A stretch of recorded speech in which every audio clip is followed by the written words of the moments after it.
Madame la Présidente, Madam President, Excellencies, Russia's war on Ukraine shows no sign of letting up. The past 7 months have seen unspeakable suffering and devastation. The latest developments are dangerous and disturbing. They are further steps away from any prospect of peace and towards an endless cycle of horror and bloodshed. As I have said from the start, this senseless war has unlimited potential to do terrible harm in Ukraine and around the world. The idea of nuclear conflict, once unthinkable, has become a subject of debate. This, in itself, is totally unacceptable. All nuclear-armed states should recommit to the non-use and total elimination of nuclear weapons. I am also deeply concerned by reports of plans to organize so-called referenda in areas of Ukraine that are not currently under government control. Any annexation of a state's territory by another state resulting from a threat or use of force is a violation of the UN Charter and of international law. Madam President, thousands of Ukrainian civilians, including hundreds of children, have been killed or injured, mostly by Russian bombardment of urban areas. Every day, an average of 5 children are killed or injured. Almost every child in Ukraine has been scarred by the nightmare of war, from violence to family separation. Some 14 million people have been forced to flee, the majority of them women and children. The situation will only get worse with winter approaching and gas and electricity supplies dwindling. At the global level, the conflict has supercharged a triple crisis of food, energy, and finance. This is driving millions more people into extreme poverty and hunger and reversing years of progress in development.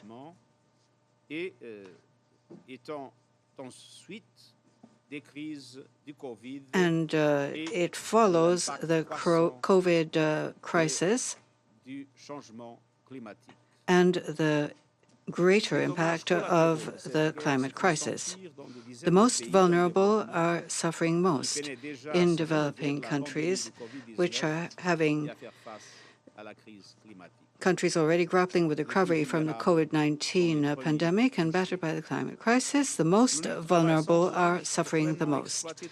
The United Nations is working to maximize every opportunity to alleviate suffering, including through my visits to Ukraine, the Russian Federation and the region, and my direct engagement with President Zelensky and President Putin.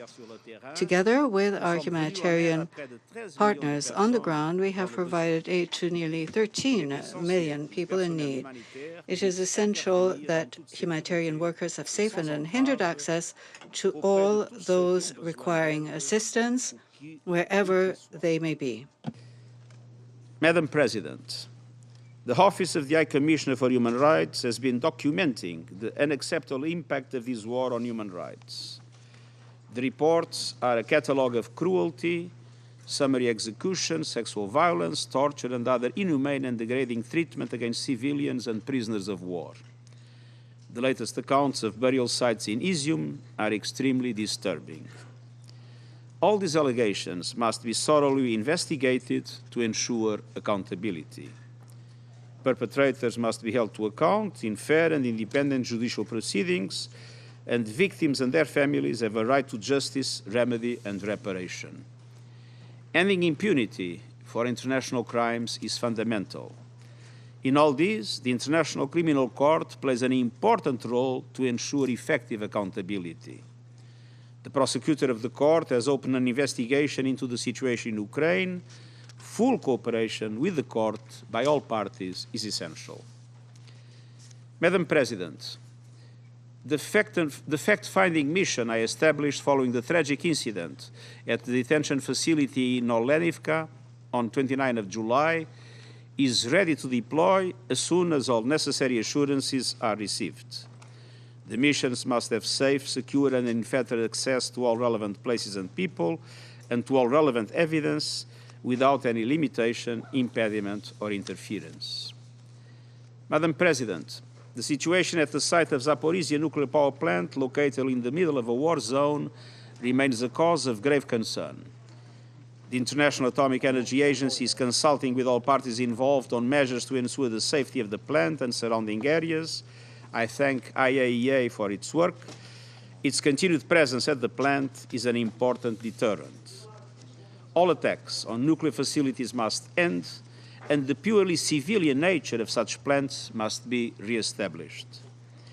Any damage to nuclear infrastructure, whether deliberate or not, could have terrible consequences for people around the plant and far beyond. The world cannot afford a nuclear catastrophe. Madam President, yesterday's news that more than 250 prisoners of war were exchanged between Ukraine and the Russian Federation was a welcome development. I commend the efforts of both parties and hope that they will build on these with further exchanges, aiming at an all-for-all formula. And I thank the governments of Turkey and Saudi Arabia for their role in securing this agreement.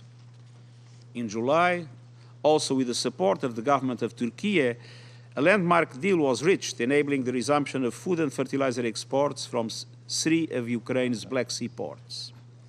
More than 4.3 million metric tons of food have since been moved, bound for 29 countries across 3 continents. This includes 3 vessels chartered by the World Food Programme to transport desperately needed food supplies for the people of Afghanistan, the Horn of Africa, and Yemen. A 4th left Istanbul today, and the 5th is on the way. Since the signing of the Black Sea Grain Initiative, global food prices have dropped sharply, although they are still almost 8% higher than a year ago. It is vital that these food shipments continue and increase so commodity markets further stabilize. The United Nations also signed a memorandum of understanding with the Russian Federation on the full access of Russian food and fertilizer products, including ammonia, to global markets. We are doing everything possible to facilitate these and to ease the serious fertilizer market crunch that is already affecting farming in West Africa and elsewhere. If the fertilizer market is not stabilized, next year could bring a food supply crisis. Simply put, the world may run out of food.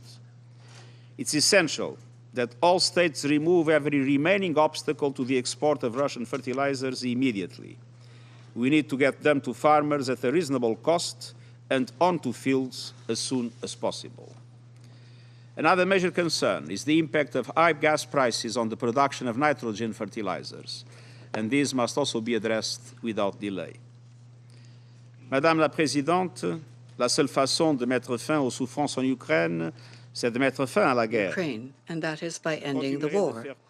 I will continue to spare no effort for peace in line with international law and the Charter of the United Nations.